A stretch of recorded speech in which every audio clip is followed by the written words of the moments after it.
தமிழ்நாடு மின்சார வாரியத்திற்கு மின்மாற்றிகள் கொள்முதல் செய்வதில் தவறுகள் நடந்திருக்கிறது என்று ஒரு அமைப்பு புகார் தெரிவித்து நீதிமன்றத்திலும் அது குறித்து வழக்கு தாக்கல் செய்திருந்தார்கள். அந்த வழக்கினுடைய தீர்ப்பில் இன்று உயர்நீதிமன்றம் சிபிஐ விசாரணைக்கு மாற்றி உத்தரவுகளை பிறப்பித்திருக்கின்றார்கள். அது குறித்து சில விளக்கங்களை அளிப்பது என்னுடைய கடமையாக கருதி உங்களை அனைவரும் இந்த நேரத்தில் நான் சந்தித்திருக்கின்றேன். குறிப்பாக மின்சார வாரியத்தை பொறுத்த வரைக்கும் மின்மாற்றிகள் கொள்முதல் என்பது 1987ஆம் ஆண்டு தொடங்கி அன்றைய நடைமுறைகள் என்ன பின்பற்றப்பட்டதோ அதே நடைமுறை தான் இன்று வரை தொடர்ந்து பின்பற்றப்பட்டு வருகின்றன. ஒரு டெண்டர் கோட் பண்ணும்போது 20 பேர் 30 பேர் அந்த டெண்டரில் கலந்துக்குவாங்க. சில பேர் L1 ப்ரைஸை கோட் பண்ணுவாங்க, ஒரே மாதிரியான ப்ரைஸ் இருக்கும். சில பேர் L2 ப்ரைஸ் ஒரே மாதிரியா இருக்கும். சில பேர் L3 ஒரே மாதிரியான ரேட்டை கோட் பண்ணியிருப்பாங்க. அந்த வகையில் பார்த்தா 1987 கூட ஒரு டெண்டரில் 2 பேர் L1 ஒரே ப்ரைஸை கோட் பண்ணியிருக்காங்க. அதே 87 திரும்ப 3 பேர் ஒரே ப்ரைஸை கோட் பண்ணியிருக்காங்க. அதுக்கு அடுத்து பார்த்தீங்கன்னா நீங்கள் வரிசையாக 2006 L1 ஒருத்தர்னா L2 23 பேர் ஒரே ப்ரைஸை கோட் பண்ணியிருக்காங்க. L3 அன்னைக்கு 18 பேர் ஒரே ப்ரைஸை கோட் பண்ணியிருக்காங்க. 2011-12 எடுத்தீங்கன்னா 29 நபர்கள் டெண்டரில் கலந்துக்கிட்டதில் L3ல பார்த்தீங்கன்னா 17 பேர் ஒரே ப்ரைஸை கோட் பண்ணியிருக்காங்க. இப்படி 11-12 ஆரம்பித்து 13, 14, 13 அதே மாதிரி வரிசையாக இப்போ வரைக்கும் கிட்டத்தட்ட ஒரு 30 டெண்டருக்கு மேலே போடப்பட்டதில் பார்த்தீங்கன்னா 16-17ல் 17 பேர் ஒரு டெண்டரில் கலந்துக்கிறாங்க. அதில் 4 பேர் ஒரே ப்ரைஸை கோட் பண்ணுறாங்க, 11 பேர் L2வை ஒரே ப்ரைஸ் கோட் பண்ணுறாங்க. அதே 16-17ல் ஒருத்தர் L1, L2 18 பேர், L3 6 பேர். அதே 16-17ல் 21 பேர் கலந்துக்கிட்ட டெண்டரில் L1 ஒருத்தர், L2 ஒருத்தர், L3 17 பேர். அதே 16-17ல் L1 ஒருத்தர், L2 ஒருத்தர், L3 31 பேர். இன்னொரு 16-17 டெண்டரில் 5 பேர் L1, 29 பேர் L2. 17-18ல் 28 பேர் கலந்துக்கிட்டதில் 5 பேர் L1, 6 பேர் L2, ஒருத்தர் L3. 19-20ல் 12 பேர் L1, ஒருத்தர் L2, 20 பேர் L3. அதே 19-20ல் 11 பேர் L1, ஒருத்தர் L2, ஒருத்தர் 6 பேர் L3. இன்னொரு 19-20 டெண்டரில் 12 பேர் L1, ஒரே ப்ரைஸை கோட் பண்ணது 12 பேர். இன்னொருத்தர் L2 1, L3 4. 20-21ல் 33 பேர் கலந்துக்கிறாங்க. 11 பேர் L1 ப்ரைஸை மேட்ச் பண்ணி கோட் பண்ணியிருக்காங்க. 15 பேர் L2 ப்ரைஸை ஒரே ப்ரைஸை கோட் பண்ணியிருக்காங்க. L3 ஒருத்தர். இப்படி முறையாக டெண்டர் போடும்போது ஒருத்தர் ஒரு கலந்துக்கிறவங்க 30 பேர், 35 பேர், 40 பேர் இருக்கும்போது குறிப்பிட்ட சிலர் L1 ப்ரைஸுக்கு மேட்ச் ஆகிற மாதிரி இருக்கும். சில பேர் L2 ப்ரைஸ் கோட் பண்ணியிருப்பாங்க. சில பேர் L3 ப்ரைஸை கோட் பண்ணியிருப்பாங்க. பொதுவாக டான்ஜெட்கோ பொறுத்த வரைக்கும் என்னென்னா L1 ப்ரைஸை யார் மேட்ச் பண்ணி கொடுக்குறாங்களோ அவங்களுக்கு அந்த டெண்டரை பிரித்து கொடுப்பாங்க. ஒருத்தரே சப்ளை பண்ண முடியாது அப்படிங்கிறதுனால இது 1987 இருக்கக்கூடிய நடைமுறை. அதை L1 மேட்ச் பண்ணி கொடுக்குறவங்களுக்கு எவ்வளோ நமக்கு டிமாண்ட் இருக்கோ அதுக்கு தகுந்த மாதிரி அவங்களுக்கு பிரித்து ஒர்க் ஆர்டர் கொடுப்பாங்க. இதுதான் இதுவரை இருக்கக்கூடிய நடைமுறைகள். இந்த நடைமுறைகள் தான் டான்ஜெட்கோ தொடர்ந்து பின்பற்றி வருது.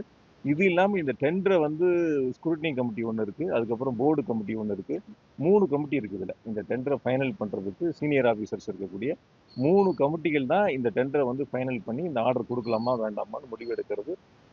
அதிகாரிகள் சார்ந்த அந்த 3 குழுக்கள் தான் ஒவ்வொன்றா ஃபைனல் பண்ணி இதுக்கான உத்தரவுகளை பிறப்பிக்கிறாங்க, அவங்களுக்கான ஆர்டர் கொடுக்குறாங்க. அதனால் இந்த டெண்டரை பொறுத்த வரைக்கும் டான்ஜெட்கோனுடைய இந்த மின்மாற்றி கொள்முதலை பொறுத்த வரைக்கும் கடந்த காலங்கள் என்ன நடைமுறைகள் பின்பற்றப்பட்டதோ அதே நடைமுறைகளால் இப்பொழுதும் தொடர்ந்து பின்பற்றப்பட்டு வருகின்றன.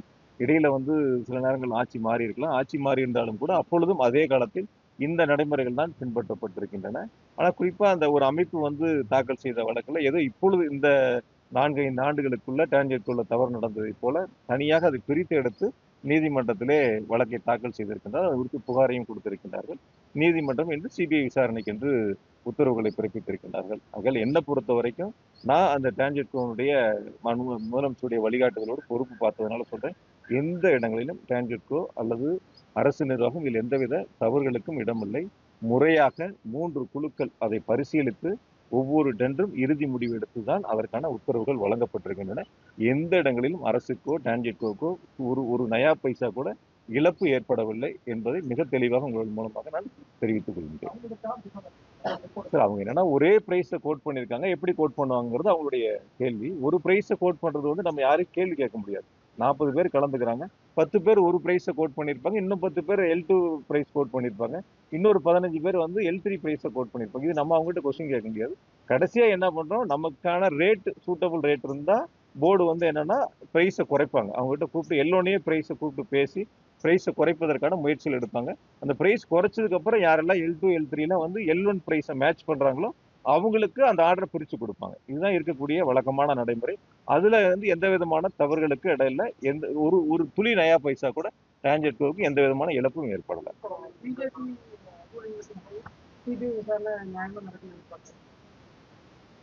சிபிஐ விசாரணை நியாயமா நடக்குமா நடக்கலையான்னு விசாரணை ஆரம்பிச்சதுக்கு அப்புறம் நம்ம எப்படி போகுது என்னங்கிறத பொறுத்திருந்து பார்ப்போம். சில நேரங்கள் இதுல கூட வந்து சில அதிமுகவுடைய வழக்கறிஞர்லாம் கூட இதுல உள்ள கொண்டு வந்து போட்டாங்க. அதே அதிமுக கட்சி எடப்பாடி பழனிசாமி மேல கேஸ் போட்டப்ப ஹைகோர்ட்ல வந்து சிபிஐ விசாரணைன்னு சொன்னப்ப உச்சநீதிமன்றத்துல போய் அதுக்கு தடையாணை வாங்கினாங்க. இதெல்லாம் கடந்த காலங்களில் இருக்கக்கூடிய வரலாறுகள். அதெல்லாம் மறைச்சு இன்னைக்கு என்னமோ வந்து அவங்க இந்த வழக்குல தங்களையும் இணைச்சிருக்காங்க. அவங்க ஆட்சி காலத்துல இதுதான் நடந்திருக்கு. அது உங்களுக்கு தெரியுமா தெரியலையான்னு தெரியல. இதுல வந்து நான் வந்து யாரையும் வந்து இது சரி தவறுன்னு சொல்ல, என்ன நடைமுறைகள் டான்ஜெட்கோ வந்து போர்டு என்ன நடைமுறைகள் பின்பற்றப்படுகிறதோ அதே நடைமுறைகள். ஏன்னா நீங்க ஒரு செய்தி வெளியிடுறது வந்து இப்ப தொலைக்காட்சியில இருக்கலாம், பத்திரிகையில இருக்கலாம், சிபிஐ விசாரணைக்கு உத்தரவு அப்படிங்கிற ஒரு செய்தி மட்டும்தான் வரும். இதுக்குள்ள என்ன நடந்ததுங்கிறத முழு விவரங்கள் உங்களுக்கு தெரிஞ்சாதான் அதனுடைய அந்த அடிப்படையில நீங்கள் செய்திகள் வெளியிடுவதற்கு வசதியா இருக்கு. அதனாலதான் உங்களுக்கு நீங்க அழைச்சதுக்கான விளக்கங்களை கொடுத்துருக்கோம். இல்ல முகாந்திரம் இருந்தான் சார். ஒரு ஒரு ஒரு சுயமான ஒரு விசாரணை வேணும் அப்படிங்கிறதுல தான் ஒரு பேரா தான் கடைசி பேரா படிச்சிருக்காங்க. முழு உத்தரவு இன்னும் வரல. நீதிமன்றத்தினுடைய முழு உத்தரவு இன்னும் வரல. அந்த ஆர்டர் கிடைச்சதுக்கு அப்புறம் தான் அதுக்குள்ள என்னென்னலாம் சொல்லியிருக்காங்க தெரியும். கடைசி பேரா மட்டும் வாசிச்சிருக்காங்க. அதனால அந்த கடைசி பேரா வாசிச்சு நாளைக்கு ஆர்டர் வர 2 நாள் ஆச்சுன்னா இன்னைக்கு நீங்க சிபிஐ விசாரணை மட்டும்தான் அப்படிங்கறது மட்டும்தான் தலைப்பு செய்தியா போடுவீங்க. அதுக்காக தான் இந்த விளக்கங்கள் கொடுக்குறோம். முழு ஆர்டர் வந்ததுக்கு அப்புறம் நான் உங்களை சந்திக்கிறேன். அப்ப அதுல என்னெல்லாம் சொல்லியிருக்காங்க என்னங்கிற கருத்து நான் திரும்ப நான் சொல்றேன். சார் இது நெருக்கடின்னு பார்க்கல. அதாவது வந்து ஒரு புகார் கொடுக்கக்கூடிய ஒரு அமைப்பு கூட ரொம்ப வசதியா இந்த 4 வருஷத்துல நடந்தது மட்டும் தனியா பிரிச்சு எடுத்து இது தவறு நடந்திருக்குன்னு சொல்லக்கூடியவங்க இல்ல அவங்க 21க்கு அப்புறம் எடுத்து சொல்றாங்க. ஒரு 7 டெண்டர்ல இந்த மாதிரி நடந்திருக்கு, ஒரே பிரைஸ கோட் பண்ணிருக்காங்க. எப்படி அவங்க கோட் பண்ணாங்கன்னா அதுக்கு முன்னாடி 16 17ல நான் இப்ப எவ்வளவு டெண்டர் சொன்னேன், 18 19ல சொன்னேன். 87ல இருந்து இந்த நடைமுறை இருக்கு. அதெல்லாம் ரொம்ப வசதியா மறைச்சு இந்த 5 வருஷத்தை மட்டும் தவறு நடந்ததை போல அந்த அமைப்பு வந்து ஒரு சில கட்சிக்கு ஆதரவாக செயல்பட்டதா தான் நான் நினைக்கிறேன். அவங்க வந்து ஒரு சுயமா செயல்படல. ஒரு கட்சிக்கு ஆதரவா செயல்பட்டு நீதிமன்றத்துல இது போன்ற ஒரு வழக்கை தாக்கல் செய்து இந்த உத்தரவுகளை பெற்றிருக்கின்றார்கள். பொறுத்திருந்து பார்ப்போம். சார் 87ல இருந்து இதே நடைமுறை தான் சார். 16 17ல நான் இப்ப சொன்னல சார். 16 17ல 1 2 3 4 5 டெண்டர் இது மாதிரி இருக்கு. நிறைய டெண்டர் இது மாதிரி இருக்கு. நிறைய டெண்டர்கள் இது மாதிரி 17 18ல இருக்கு, 19 20ல இருக்கு, 20 21ல இருக்கு. ஒவ்வொரு வருஷமும் ஒரு 30 பேர் 40 பேர் இந்த டெண்டர்ல கலந்துக்குவாங்க. ஒரு 5 6 பேர் இல்ல ஒரு 10 பேர் L1 பிரைஸுக்கு ஒரே மாதிரியான பிரைஸை கோட் பண்ணிருப்பாங்க. சில பேர் L2 பிரைஸ் ஒரே மாதிரியான பிரைஸ் இருக்கும். அது அந்த அமைப்பு தான் கேட்கணும். அவங்க தாக்கல் பண்ணதுல அந்த 5 வருஷம் மட்டும் இருக்கு. அந்த அமைப்பு தாக்கல் பண்ணதுல உறுதியா இருக்கும். இல்லாம எப்படி இருக்கும்? அந்த அமைப்பு வந்து இப்ப பேசக்கூடியவங்க போன ஆட்சியை பத்தி எதுவுமே பேசுறது இல்லையே. எங்க அரசாங்கத்தை பத்தி மட்டும் தானே பேசிட்டு இருக்காங்க. எங்க அரசாங்கத்தின் மேல மட்டும் தானே புகார் சொல்லக்கூடிய கருத்துக்களை முன்வைக்கிறாங்க. அதெல்லாம் அதுக்கப்புறம் இடையில எதுவும் பேசுனாங்களா சார்? அது சம்பந்தமா தொடர்ச்சியா ஏதாவது வழக்கு தாக்கல் பண்ணாங்களா? அதோட அதை முடிச்சுக்கிட்டாங்க. அதெல்லாம் கடந்த காலங்கள்ல. அதுக்கு பிறகு இந்த இடையில 5 வருஷத்துல அந்த வழக்கை பத்தி அவங்க எதுவுமே பேசுனதே இல்லையே. அந்த வழக்கை அவங்க தொடர்ந்து நடத்தினது இல்லையே. எடப்பாடி பழனிசாமி வந்து சிபிஐ உத்தரவு போட்டப்போ வந்து டெல்லியில போய் ஸ்டே வாங்கினாரு. அதுல கூட அவங்க சேர்ந்து தாக்கல் பண்ணிருக்கலாமே கேஸ்ல. அந்த மாதிரிலாம் அவங்க எதுவும் போகலையே. அதுக்காக சொல்றேன். இது சம்பந்தமா நீ வழக்கறிஞர்கிட்ட பேசி அரசு எடுக்க வேண்டிய நடவடிக்கைகள் பொறுத்திருந்து அதை நம்ம கலந்து பேச முடியும்.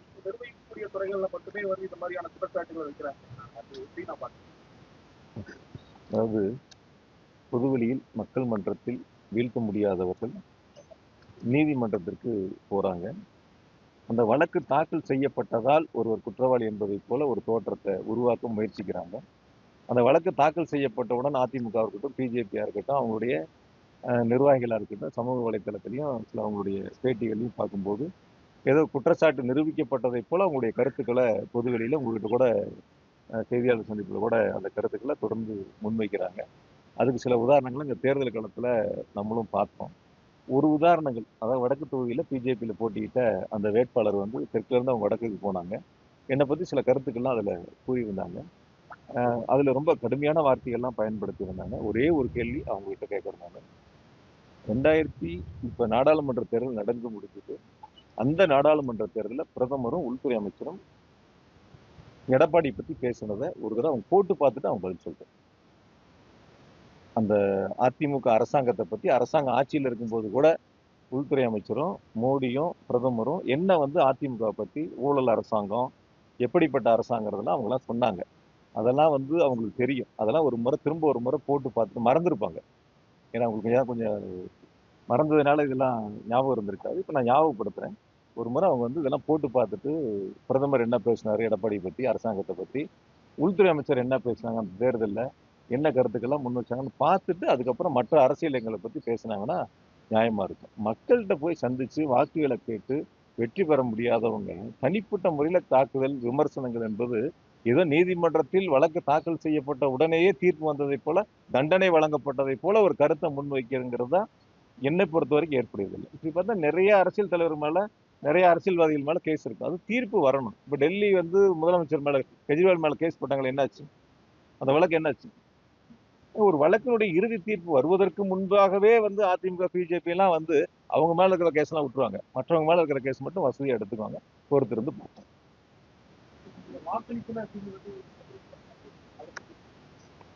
சார் நான் அன்னைக்கு வந்து வாக்களிக்கணும்னு தான் நினைச்சேன் நானு. நான் 3 மணிக்கு 3, 3:30க்குள்ள புறப்பட்டு நம்ம போய் அங்க வாக்களிச்சிடணும்னு தான் நினைச்சேன் நானு. போய் வாக்களிக்கிறது என்னுடைய கடமையா தான் நினைச்சேன் நானு. இங்க ஒவ்வொரு பூத்தா நாங்க போயிட்டு இருந்தோம். ஒவ்வொரு பூத்தா போயிட்டு இருந்தோம். சில பூத்துக்கள்ல வந்து அதிமுகவினர் வந்து பூத்துக்கு உள்ளேயே இருந்தாங்க.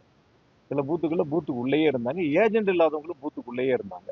அதெல்லாம் வந்து எங்களுடைய ஏஜென்ட்டுகள் வந்து சுட்டி காட்டினா கூட சில இடங்கள்ல வந்து அவங்கள வெளியேத்துறதுக்கு முயற்சி எடுத்தா கூட அவங்க ஒரு ஒரு விதமான உங்களுக்கு தெரியும் எப்படி வந்து இங்க ஒரு பிரச்சனையை உருவாக்குறதுக்கு சட்டம் ஒழுங்கை வந்து எப்படி வந்து கெடுக்கணும்னு நினைச்சாங்க. எந்த மாதிரியான நடவடிக்கையில 2, 3 நாட்களா கடைசியா இருந்தாங்க. போய் மறியல்லாம் பண்ணாங்க. மாவட்ட ஆட்சியர் உள்ள மறியல்லாம் பண்ணி தேர்தலெல்லாம் நிறுத்தணும் அப்படிங்கிற அந்த சூழலுக்கு போனாங்க. கடைசி அந்த 2 மணி நேரங்கள்ல ஒரு ஒரு ஒரு பரபரப்பான சூழல் இருக்கக்கூடிய அந்த காரணத்தினால தான் நான் வாக்களிக்க போக முடியாத ஒரு சூழல் ஏற்பட்டது. ஏன்னா முழுமையா இங்க இருந்து பார்க்க வேண்டிய அவசியம் ஏற்பட்டதால் தான் நான் வாக்களிக்க போக முடியல. உள்ளபடியே நான் போகணும் 3 மணிக்கு புறப்பட்டு 5 மணிக்கு நாங்க போய் ஓட்டு போடணும்னு நினைச்சு கடைசி கட்டம் ஒரு பரபரப்பான ஒரு சூழல் ஏற்பட்டது. அந்த சூழலை தவிர்க்க வேண்டும். ஏதாவது வந்து இங்க ஒரு கடைசி 2 நாட்கள் ஏற்பட்டதை போல ஒரு பதட்டம் ஏற்பட்டு விடக் கூடாது என்ற காரணத்தினால் தான் முழுமையாக இங்கிருந்து நான் வாக்களிப்பதை கவனிக்கக்கூடிய அந்த பணியை நான் கையில் எடுத்தேன். வேற ஒன்றும் இல்லை. இல்லை சார். அதாவது நான் என்னுடைய காரணங்கள் சொல்றேன். அதாவது 2 விதங்கள். நான் கேண்டிடேட் தான் சார். நான் அதாவது வந்து அங்க போய் இங்க ஒரு பதட்டம் ஏற்படணுமா? இல்ல அங்க போகணுமா? நான் முடிவெடுக்கணும். அது என்னுடைய உரிமை. அது நீங்க சொல்ல வேண்டியது என்னுடைய உரிமை அது. நீங்க உங்களுக்கு ஒரு கடமை இருக்கிற மாதிரி எனக்கு ஒரு கடமை இருக்கு. வாக்களிப்பதும் கடமை. என்னுடைய தொகுதியில நான் போட்டியிடக்கூடிய தொகுதியில எந்த பதட்டமும் ஏற்பட்டு விடக்கூடாது. அது சுமூகமா தேர்தல் நடத்தணுங்கிறது என்னுடைய கடமை. 2 என்னுடைய கடமை தான். அந்த 2 கடமைகள்ல நான் புறப்படக்கூடிய சூழல்ல இங்க ஒரு பதட்டம் ஏற்பட்டது. அந்த பதட்டத்தை தவிர்க்க வேண்டும், தணிக்க வேண்டும்ங்கிறதுக்காக இங்க இருந்து நான் அந்த களப்பணிகளை பார்த்தேன். அதுல ஒண்ணும் மாற்று கருத்து இல்ல. இப்ப நீங்க வெளியூர்காரரை உங்களை ஈஸியா அப்ரோச் பண்ண முடியாதுங்கிறது பிரதானமா சொன்னாங்க. நீ அதை மாத்திரத்துக்கு என்ன? இந்த தொகுதியில தானே இருக்கேன். தொகுதிக்குள்ள தானே சார் இருக்கேன். வெளியூர்காரர் தானே சார் இங்க 4 வருஷமா வேலை பார்த்தோம். வெளியூருக்காரர் தானே சார் இங்க 4 வருஷமா வந்து வேலை பார்த்தோம். வெளியூருக்காரர் தானே இங்க எல்லா திட்டங்களுக்கும் அடிக்கல் நாட்டுறதுக்கு முதலமைச்சரோட நிகழ்ச்சியில கலந்துகிட்டது. ஒவ்வொரு ரோடா சந்து சந்தா போய் நீங்க எல்லாம் என்னோட தானே சார் வந்தீங்க. 4 வருஷமா இங்க தானே சார் உட்காந்து ரோடு வேலை ஆரம்பிக்கிறது, சாக்கடை வேலை ஆரம்பிக்கிறதுல இருந்து நான் இது சுகாதார மையம் ஆரம்பிக்கிறது இருந்து எல்லா வேலையும் ஒன்னா தானே போய் பார்த்தோம். எல்லாரும் ஒன்னா தானே பார்த்தோம். சரி, என்னை எதிர்த்து என்ன வேட்பாளர் இருக்காருல அதிமுக, அவர் எந்த ஊர் சொல்லுங்க. அவருடைய பர்த் சர்டிஃபிகேட் எந்த ஊருக்கு சொல்லுங்க. அவர் எந்த ஊர் சார் அவரு? அவர் என்ன 20 வருஷத்துக்கு முன்னாடி வந்தார் சார். நான் ஒரு 5 வருஷம் லேட்டா வந்தது சார். அவ்வளவுதான். வேற ஒன்று.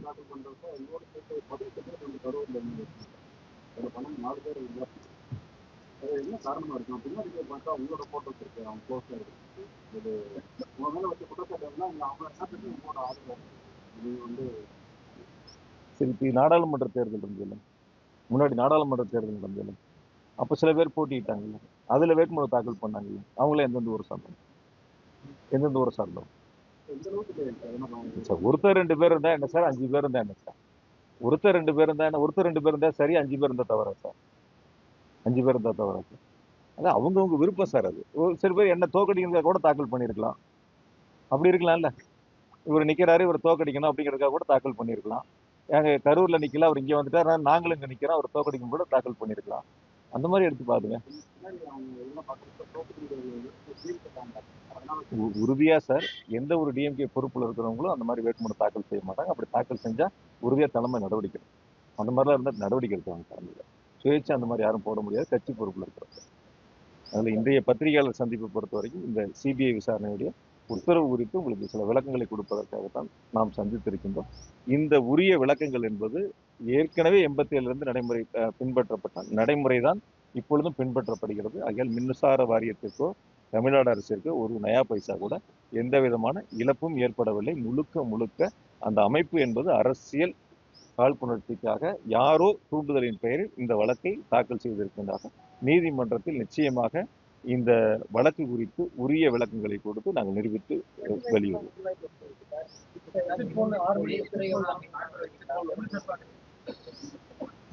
உறுதியா சொல்றேன், தமிழ்நாட்டில் 2வது முறையாக மாண்புமிகு தளபதி அவர்கள் முதலமைச்சராக ஆட்சி பொறுப்பை ஏற்பார்கள்.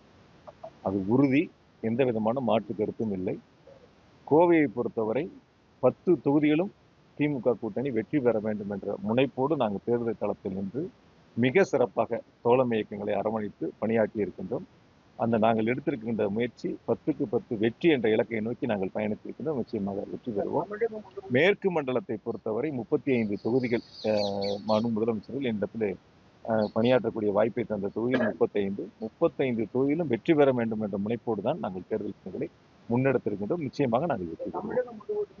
இந்த தேர்தல் களத்துல அதிமுக திமுக ரெண்டு பேருமே சம அளவுல பணத்தை வீட்டு வந்திருக்கிறார்கள் என்ற அந்த குற்றச்சாட்டை மறுக்கிறீங்களா? அதாவது ஒரு சுயேட்சை கூட ஒரு குற்றச்சாட்டு சொல்லுவாங்க. சுயேட்சை கூட ஒரு குற்றச்சாட்டு சொல்லுவாங்க. இப்ப நீங்க என்னோட தொகுதியில இருக்கிற அதிமுக போய் தேர்தலை நிறுத்தணும் அப்படின்னு போய் ரோட்ல உட்காந்துட்டாரு. அவர் தோல்வின்னு வரும்போது அந்த தோல்வியை மறைப்பதற்கு அல்லது தோல்வியை ஏற்றுக்கொள்ள முடியாதவர்கள் பல்வேறு குற்றச்சாட்டுகளை சொல்லுவாங்க. அந்த குற்றச்சாட்டுகள்ங்கிறது நிரூபிக்கணும்ல. யார் யார் மேல வேணாலும் எந்த குற்றச்சாட்டுகள் வேணாலும் சொல்லலாம். எந்த குற்றச்சாட்டுகள் வேணாலும் சொல்லலாம். என் மேல எவ்வளவு குற்றச்சாட்டுகள் சொல்றாங்க. 5 எலெக்ஷன்ல ஜெயிச்சிருக்கேன், இப்ப 6வது எலெக்ஷன். அவங்க எல்லாம் என்னன்னா மக்கள் மட்டத்துல போய் மக்களை சந்திச்சு வீழ்த்த முடியாதவர்கள் தனிப்பட்ட முறையில காழ்ப்புணர்ச்சிக்காரமா பல்வேறு குற்றச்சாட்டுகளை முன்வைக்கிறத வாடிக்கையா வச்சிருக்கிறாங்க. அந்த குற்றச்சாட்டுகள் சரியா தவறாங்கிறது தீர்மானிக்கிறது மக்கள் தான். 4ஆம் தேதி வாக்கு எண்ணிக்கை முடியட்டும் சார். நம்ம எல்லாம் ஒரே வாக்கு மையத்துல தான் இருக்க போறோம். வாக்கு எண்ணிக்கை முடிந்து அன்னைக்கு நான் உங்களை சந்திப்பேன் கண்டிப்பா. அன்னைக்கு பேசுவேன் எனக்கு எப்படி இருக்கு. குறிப்பிட்ட ஒரு கூட்டம் வந்து அவர் வந்து முதல்வராக வந்து இருக்காங்க. அதே சமயம் வாக்கு முடிவு போயிருந்தா தோல்வி அடைஞ்சா தவறான முடிவுகள் எடுக்க வாய்ப்பு ஒவ்வொருத்தரும் ஒருத்தருடைய கருத்து சொல்லுவாங்க சார். அந்த கருத்துக்கு நம்ம பதில் சொல்ல வேண்டியது அவசியம் நமக்கு கிடையாது. எனக்கு அது கிடையாது. நீங்க ஒரு கருத்து சொல்லலாம், சார் ஒரு கருத்து சொல்லலாம், அவர் சார் இன்னொரு கருத்து சொல்லலாம். அது உங்களுடைய கருத்து. அது அதுக்கு நான் பதில் சொல்லி விளக்கம் சொல்ல வேண்டிய அவசியம் கிடையாது. எங்களுடைய நிலைப்பாடு நான் தெளிவா இருக்கிறோம். ஆரம்பத்தில் உங்கள்கிட்ட சொன்னதுதான் 5 ஆண்டு காலம் முதலமைச்சருடைய சாதனைகளை மக்கள்கிட்ட சொன்னோம். அடுத்த 5 ஆண்டுகளும் நிறைவேற்றக்கூடிய வாக்குறுதியை மக்கள்கிட்ட சொன்னோம். மக்கள் அதை ஏற்றுக்கொண்டார்கள். உதயசூரியனுக்கும் தோழமை இயக்கங்களுக்கும் வாக்களித்திருக்கின்றால் நிச்சயம் வெற்றியை வழங்கக்கூடிய வாக்களை செலுத்தியிருக்கின்றார்கள்.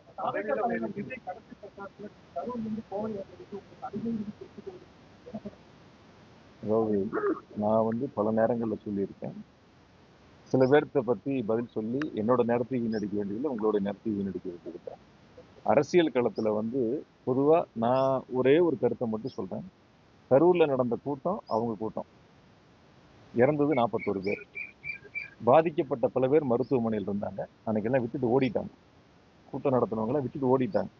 நான் தான் போய் ஹாஸ்பிட்டல்ல நின்னேன். கூட மற்ற கட்சிகளும் வந்தாங்க, நான் வரலன்னு சொல்ல. அங்க லோக்கல்ல நாங்க தான் போய் நின்னோம். போய் நின்று மக்களுக்கு தேவையான உதவிகளை செஞ்சோம். அதனால வந்து விட்டுட்டு ஓடி போறவங்களை பத்தியோ மக்களை பத்தி சிந்திக்காதவங்களை பத்தியோ நம்ம பேசி நேரத்தை வீணடிக்க வேண்டியது.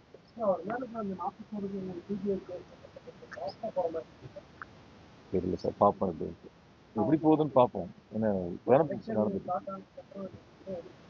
பார்ப்போம், பொறுத்திருந்து பார்ப்போம். அதனுடைய முடிவு எப்படி வருதுன்னு பார்ப்போம், எந்த மாதிரி இருக்குன்னு பார்ப்போம். திமுக ஆட்சி அமைக்கும் இதே உங்களோட தீர்ப்பு யாருக்கு யார் வசதியா வேணாலும் சொல்லிக்கலாம் சார். யாருக்கு யார் வசதியா வேணாலும் சொல்லிக்கலாம், அது ஒன்றும் பிரச்சனை இல்லை. நான் தெளிவா சொல்றேன், இறுதியா சொல்றேன், உறுதியா சொல்றேன், 2வது முறையாக மாண்பு தளபதி அவர்கள் முதலமைச்சராக ஆட்சி பொறுப்பை ஏற்றார்.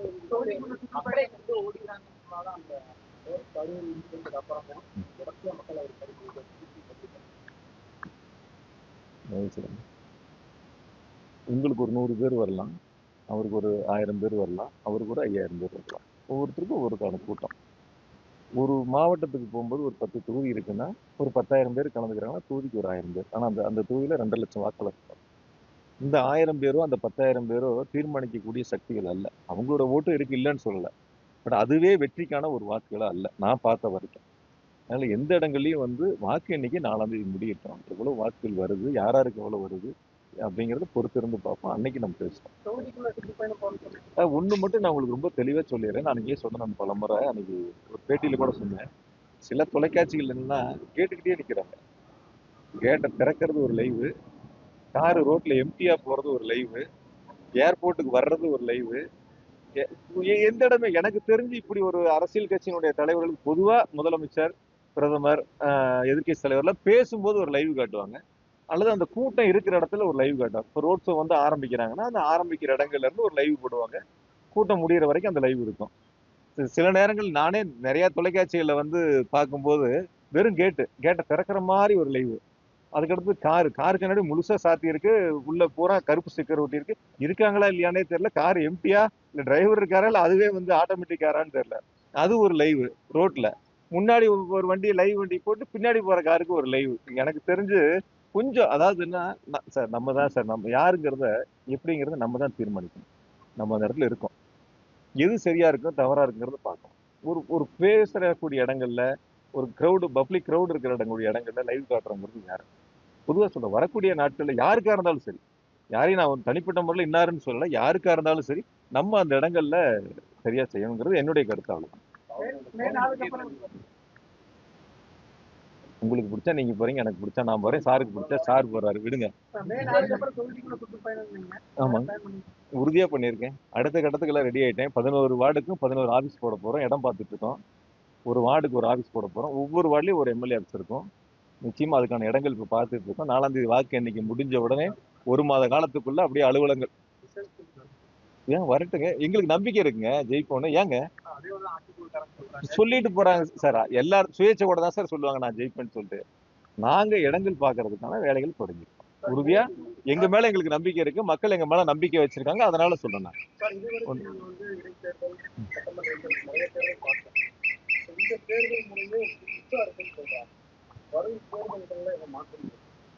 புதுசா இருக்குன்னு எனக்கு ஒண்ணும் தெரியல சார். சார் ஒரு விஷயம் சார், நாங்க ஒரு 45 விழுக்காடு நாடாளுமன்ற தேர்தலில் வாங்கியிருக்கோம். 45 வாங்கியிருக்கோம். இந்த தேர்தலில் நாங்க 45க்கு மேல வாங்குவோம்னு எங்களுக்கு நம்பிக்கை இருக்கு. 45 நீங்க 42 ஆனா எங்களுக்கு வாக்கு சதவீதம் குறைஞ்சிருக்குன்னு சொல்லலாம். மீதி இருக்கிற 55 யார் பிரிச்சா எங்களுக்கு என்ன சார் கவலை? நாங்க அதை பத்தி கவலைப்படணும். ஏ வாங்கலாம், பி வாங்கலாம், சி வாங்கலாம், யார் வேணாலும் வாங்கிட்டு போறாங்க, எங்களுக்கு அதை பத்தி என்ன கவலை இருக்கு? நாங்க நாடாளுமன்ற தேர்தல் வாங்கணும், 45% வாங்க போறோம், ஜெயிக்க போறோம், அதை விட கூடுதலா வாங்க போறோம்.